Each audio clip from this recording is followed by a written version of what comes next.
প্রথমে যখন কাগজটা হাতে পেলাম স্যারকে একটাই প্রশ্ন করেছিলাম, স্যার মারধর খেয়ে বাড়ি ফিরবো না তো, বেঁচে পড়তে থাকবো তো? আর আমার এই কথা শুনে বন্ধু বান্ধবরা সবাই এত খিল্লি করলো আমাকে যে কিছু আর বলার নেই। কাগজটা হাতে পেয়ে যতটা না বেশি এক্সাইটেড, তার থেকে বেশি একটু ভয়ই করছে আমার। এদিকে তো স্যারেরা ক্রিকেট খেলছে আর সিংহের গুহার উদ্দেশ্যে আমাদেরই পাঠিয়ে দিল। বন্ধু বান্ধব আমরা সবাই খুব বেশি এক্সাইটেড।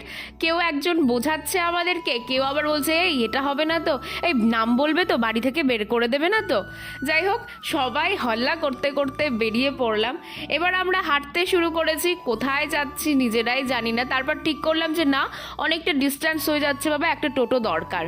আমাদের পঙ্গপালের সংখ্যা তো খুব একটা কম নয়, তাই দুটো টোটো ঠিক করেই আমরা বেরিয়ে পড়লাম। আর এদিকে সুহানা এতই টেনশন করছে, কি আর বলবো।